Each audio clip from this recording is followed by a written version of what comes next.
The War of the Worlds by Herbert George Wells. First published in 1897. Performed, arranged, and edited by A. J. Kingston. Chapter 12. What I Saw of the Destruction of Weybridge and Shepperton. As the dawn grew brighter, we withdrew from the window from which we had watched the Martians, and went very quietly downstairs. The artilleryman agreed with me that the house was no place to stay in. He proposed, he said, to make his way Londonward, and thence rejoin his battery, number 12 of the Horse Artillery. My plan was to return at once to Leatherhead, and so greatly had the strength of the Martians impressed me that I had determined to take my wife to New Haven and go with her out of the country forthwith, for I already perceived clearly that the country about London must inevitably be the scene of a disastrous struggle before such creatures as these could be destroyed. Between us and Leatherhead, however, lay the third cylinder, with its guarding giants. Had I been alone, I think I should have taken my chance and struck across country, but the artilleryman dissuaded me.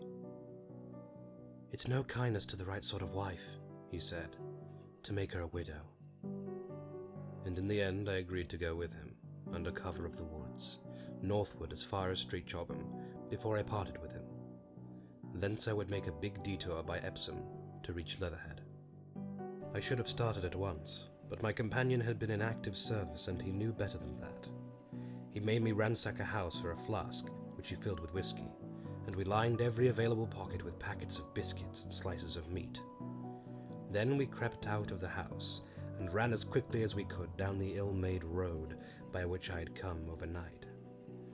The houses seemed deserted. In the road lay a group of 3 charred bodies close together, struck dead by the heat ray, and here and there were things that people had dropped: a clock, a slipper, a silver spoon, and the like poor valuables. At the corner, turning up towards the post office, a little cart filled with boxes and furniture, and horseless, heeled over on a broken wheel.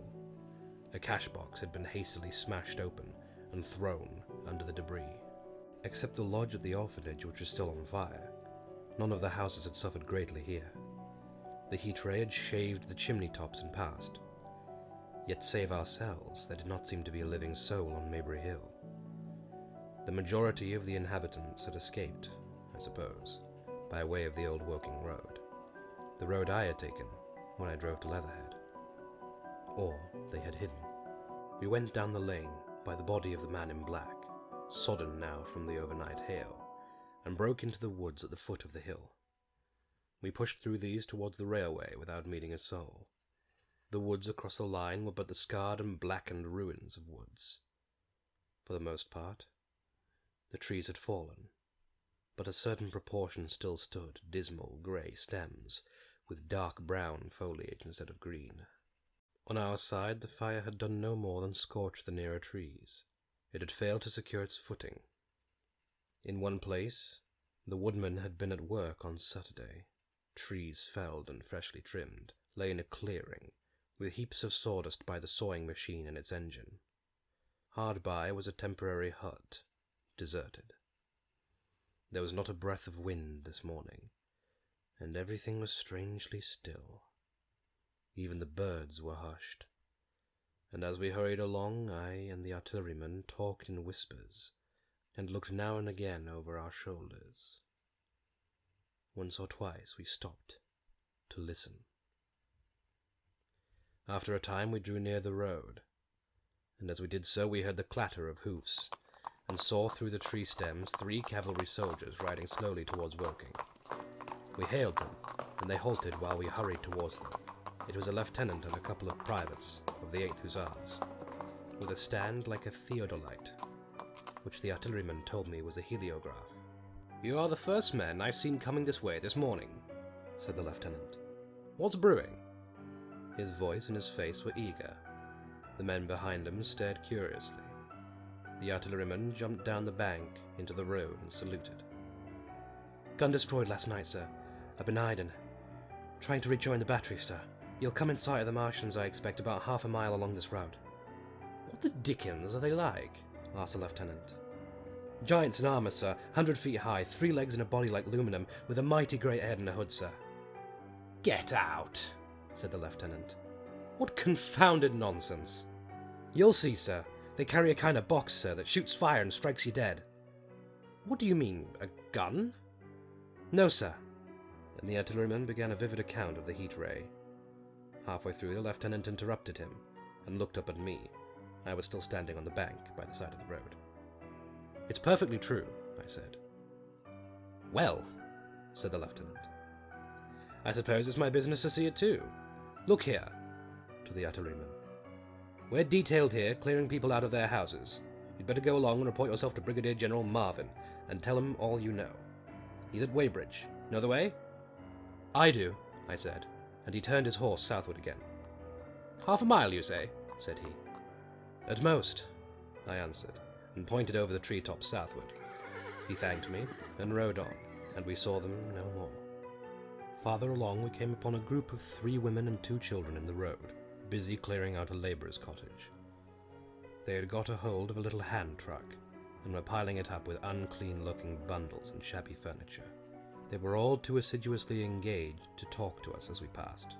By Byfleet Station we emerged from the pine trees, and found the country calm and peaceful under the morning sunlight.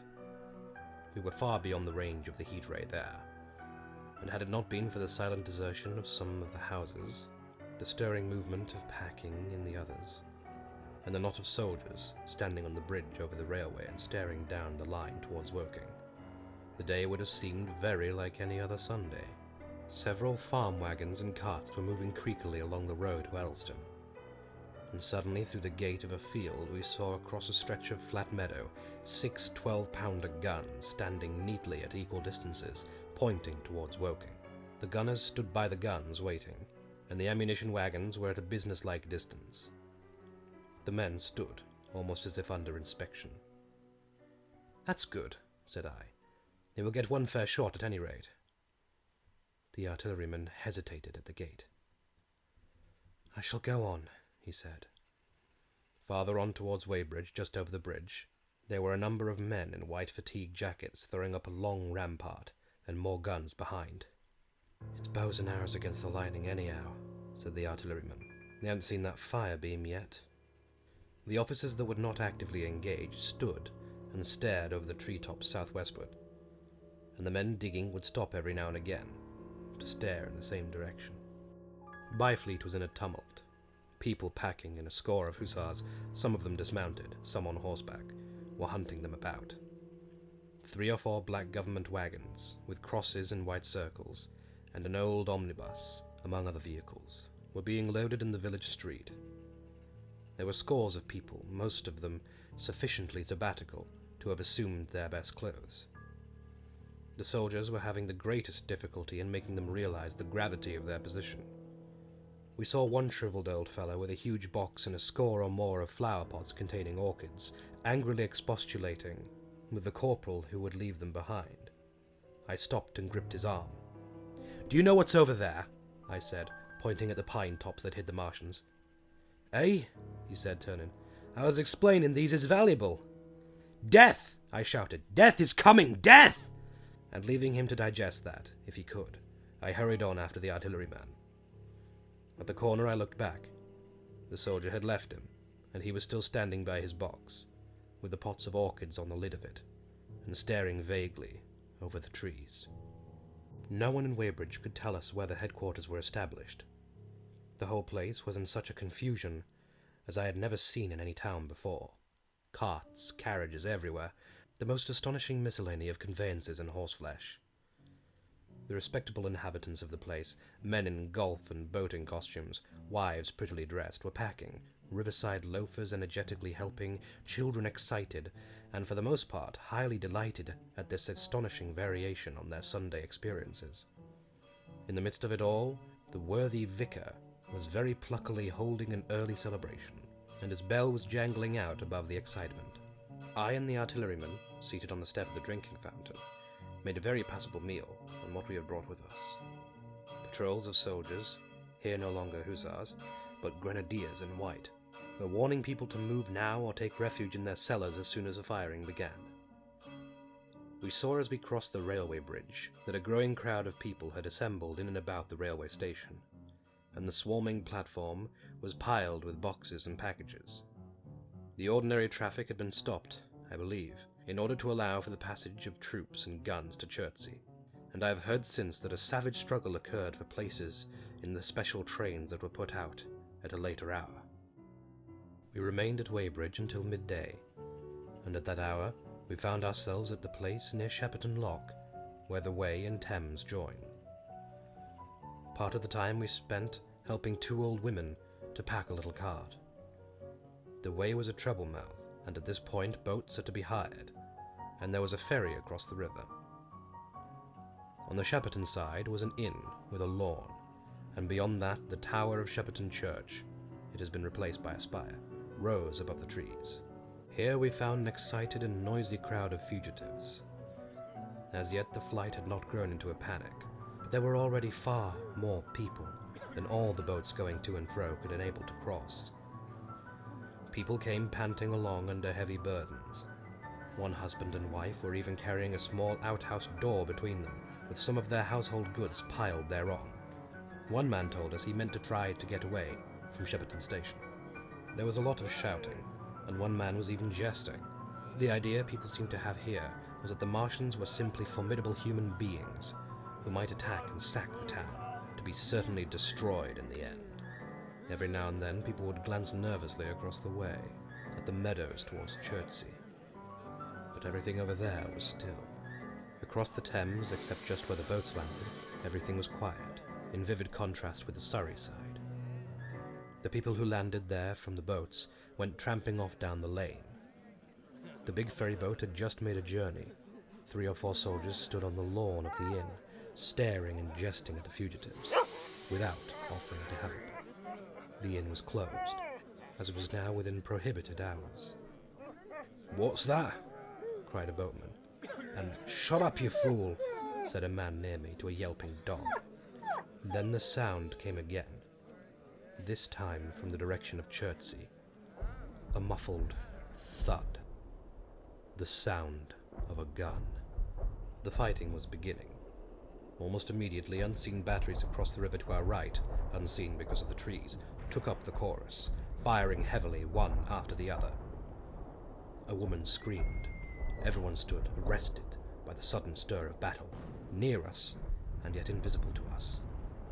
Nothing was to be seen save flat meadows, cows feeding unconcernedly for the most part, and silvery pollard windows motionless in the warm sunlight. "The soldiers'll stop 'em," said a woman beside me doubtfully. A haziness rose over the treetops. Then suddenly we saw a rush of smoke far away up the river, a puff of smoke that jerked up into the air and hung, and forthwith the ground heaved underfoot, and a heavy explosion shook the air, smashing 2 or 3 of the windows in the houses near us, and leaving us astonished. "Here they are!" shouted a man in a blue jersey. "Yonder! D'ye see them? Yonder!" Quickly, one after the other, 1, 2, 3, 4 of the armored Martians appeared, far away over the little trees, across the flat meadows that stretched towards Chertsey, and striding hurriedly towards the river. Little cowled figures they seemed at first, going with a rolling motion and as fast as flying birds. Then, advancing obliquely towards us, came a 5th. Their armored bodies glittered in the sun as they swept swiftly forward upon the guns, growing rapidly larger as they drew nearer. One on the extreme left, the remotest that is, flourished a huge case high in the air, and the ghostly, terrible heat ray I had already seen on Friday night smote towards Chertsey and struck the town. At sight of these strange, swift, and terrible creatures, the crowd near the water's edge seemed to me to be for a moment horror-struck. There was no screaming or shouting, but a silence. Then a hoarse murmur and a movement of feet, a splashing from the water. A man, too frightened to drop the portmanteau he carried on his shoulder, swung about and sent me staggering with a blow from the corner of his burden. A woman thrust at me with her hand and rushed past me. I turned with a rush of the people, but I was not too terrified for thought. The terrible heat ray was in my mind. To get under water. That was it. "Get under water!" I shouted, unheeded. I faced about again and rushed towards the approaching Martians, rushed right down the gravelly beach and headlong into the water. Others did the same. A boatload of people, putting back, came leaping out as I rushed past. The stones under my feet were muddy and slippery, and the river was so low that I ran perhaps 20 feet, scarcely waist deep. Then, as the Martian towered overhead, scarcely a couple 100 yards away, I flung myself forward under the surface. The splashes of the people in the boats leaping into the river sounded like thunderclaps in my ears. People were landing hastily on both sides of the river, but the Martian machine took no more notice for the moment of the people running this way and that than a man would of the confusion of ants in a nest against which his foot had kicked. When half suffocated, I raised my head above the water. The Martian's hood pointed at the batteries that were still firing across the river, and as it advanced it swung loose what must have been the generator of the heat ray. In another moment it was on the bank, and in a stride wading halfway across. The knees of its foremost leg bent at the farther bank, and in another moment it had raised itself to full height again, close to the village of Shepperton. Forthwith, the 6 guns, which unknown to anyone on the right bank, had been hidden behind the outskirts of that village, fired simultaneously. The sudden near concussion, the last close upon the first, made my heart jump. The monster was already raising the case generating the heat ray, as the first shell burst 6 yards above the hood. I gave a cry of astonishment. I saw and thought nothing of the other 4 Martian monsters. My attention was riveted upon the nearer incident. Simultaneously, the 2 other shells burst in the air near the body, as the hood twisted round in time to receive, but not in time to dodge, the 4th shell. The shell burst clean in the face of the thing. The hood bulged, flashed, and was whirled off in a dozen tattered fragments of red flesh and glittering metal. "Hit! Ha ha!" shouted I, with something between a scream and a cheer. I heard answering shouts from the people in the water about me. I could have leaped out of the water with that momentary exultation. The decapitated colossus reeled like a drunken giant, but it did not fall over. It recovered its balance by a miracle, and, no longer heeding its steps, and with the camera that fired the heat ray now rigidly upheld, it reeled swiftly upon Shepperton. The living intelligence, the Martian within the hood, was slain and splashed to the 4 winds of heaven, and the thing was now but a mere intricate device of metal, whirling to destruction. It drove along in a straight line, incapable of guidance. It struck the tower of Shepperton Church, smashing it down as the impact of a battering ram might have done, swerved aside, blundered on, and collapsed with tremendous force into the river out of my sight. A violent explosion shook the air, and a spout of water, steam, mud, and shattered metal shot far up into the sky. As the camera of the heat ray hit the water, the latter had immediately flashed into steam. In another moment a huge wave, like a muddy tidal bore, but almost scaldingly hot, came sweeping round the bend upstream. I saw people struggling shorewards and heard their screaming and shouting faintly above the seething roar of the Martian's collapse. For a moment I heeded nothing of the heat, forgot the patent need for self-preservation.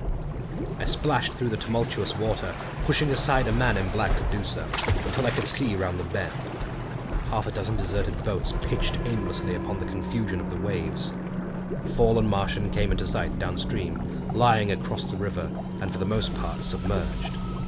Thick clouds of steam were pouring off the wreckage, and through the tumultuously whirling wisps I could see, intermittently and vaguely, the gigantic limbs churning the water and flinging a splash and spray of mud and froth into the air. The tentacles swayed and struck like living arms, and, save for the helpless purposelessness of these movements, it was as if some wounded thing was struggling for its life amid the waves.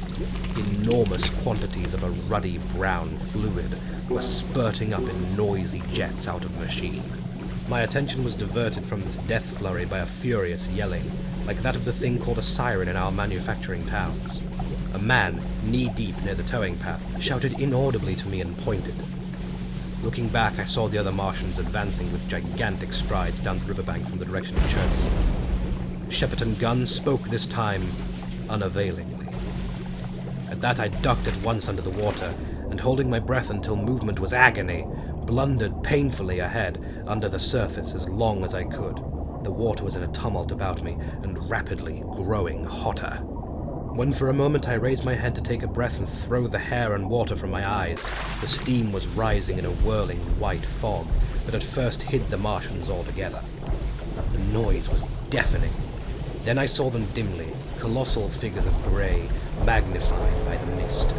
They had passed by me, and two were stooping over the frothing, tumultuous ruins of their comrade. The third and fourth stood beside him in the water, one perhaps 200 yards from me, the other towards Laleham. The generators of the heat rays waved high, and the hissing beams smote down this way and that. The air was full of sound, a deafening and confusing conflict of noises. The clangorous din of the Martians, the crash of the falling houses, the thud of trees, fences, sheds flashing into flame, and the crackling and roaring of fire. Dense black smoke was leaping up to mingle with the steam from the river, and as the heat ray went to and fro over Weybridge, its impact was marked by flashes of incandescent white that gave place at once to a smoky dance of lurid flames. The nearer houses still stood intact, awaiting their fate, shadowy, faint, pallid in steam, with the fire behind them going to and fro. For a moment perhaps I stood there, breast high in the almost boiling water, dumbfounded at my position, hopeless of escape.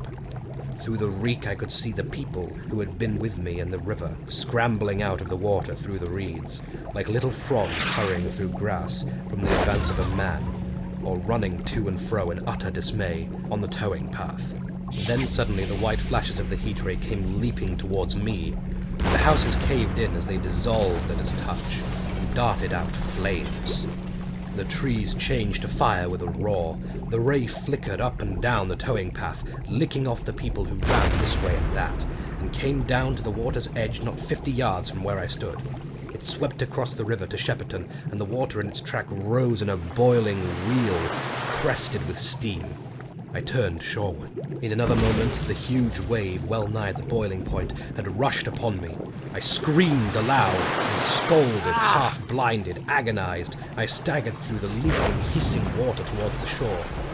Had my foot stumbled, it would have been the end. I fell helplessly in full sight of the Martians upon the broad, bare, gravelly spit that runs down to mark the angle of the way in the Thames. I expected nothing but death.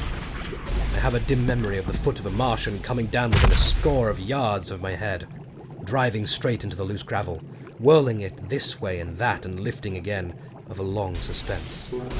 And then of the four carrying the debris of their comrade between them, now clear, and then presently faint enough through a veil of smoke receding interminably, as it seemed to me, across a vast space of river and meadow.